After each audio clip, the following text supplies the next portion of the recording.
Well, we've got some breaking news to bring you from the ECB, so let's head straight to our reporter, James Cole. James, what can you tell us? Yeah, confirmation, as you can see at the bottom of your screen, that Matthew Mott, England's white ball coach, has stepped down. This was reported last week. Rumours were doing the rounds at Edgbaston ahead of England's test there that Matthew Mott had left his role. The ECB didn't confirm it last week, but they have confirmed it today. He steps down, the Australian, after Rob Key, England's director of men's cricket, conducted a white ball review following the World Cup in the Caribbean, the T20 World Cup back in June. In a statement, Rob Key says after 3 World Cup cycles in a short space of time, I now feel the team needs a new direction to prepare for the challenges ahead. This decision was not made lightly, but I believe it is the right time for the team's future success.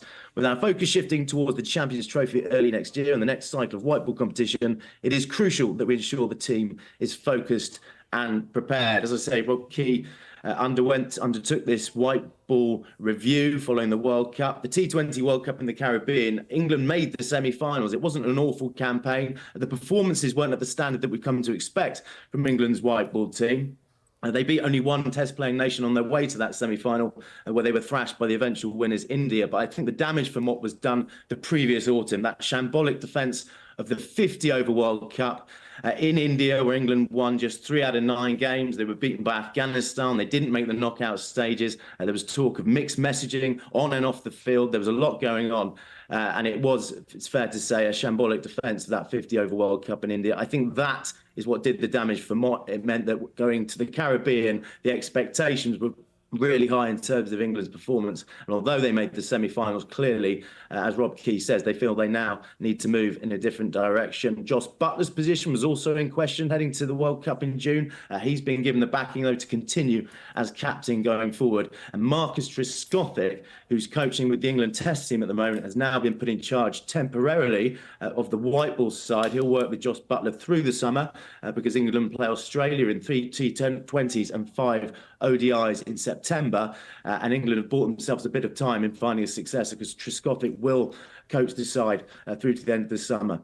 We shouldn't forget Matthew Mott joined May 2022 when he first came in. He came into the role with a lot of success with Australia's women's side.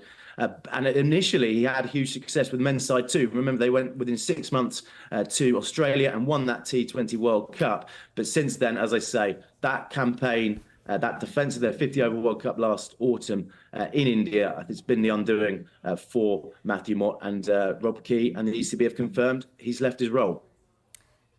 James, who could replace him permanently then, do you think? Well, as I say, Trescothick will come in on a temporary role. It's interesting. It will be interesting to see if he wants the role permanently. He's got a good relationship with Jos Buttler. He's on the ECB's payroll. He knows the setup. He knows the background. But by putting Trescothick in charge for the rest of the summer, the ECB have bought a bit of time. Rob Key can go through a thorough process in finding a replacement. I think what will be really interesting is if the next white ball coach will be allowed to coach at the IPL, for example. That would enable England to look at a broader spectrum of candidates, but then there could be a conflict of interest if your head coach is also coaching against players at the IPL, and there could also be availability issues because we've seen the IPL as such a long tournament, often overlaps with England's schedule as well. So that will be an interesting decision, a big decision for Rob Key to make. Will he let the next coach coach at the IPL? Early names in terms of candidates, Andrew Flintoff is one of the favourites. He's been coaching with England. He's been a consultant with the white ball team. He went to the World Cup. He's coaching in the 100 as well. We've not heard anything from Flintoff as to whether he'd throw his hat into the ring. The early favourite was Owen Morgan. When these reports first emerged that Matthew Mott had left his role, Owen Morgan was touted as his successor, but Morgan last week distanced himself from that. He said he's not interested in a coaching role at the moment and wants to focus on his media career. Another name being mentioned is Kumar Sangakkara, the former Sri Lankan wicketkeeper batsman. He's got a good relationship with Buttler from the IPL with the Rajasthan Royals. So that's the obvious connection there. Jonathan Trott has been coaching Afghanistan, coached them to the semi-final of the T20 World Cup, former England Test player.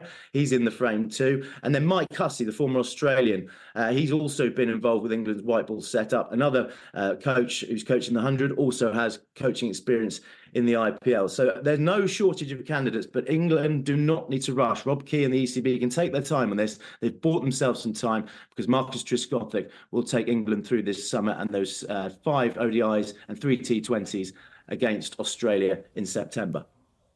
Thank you very much, James.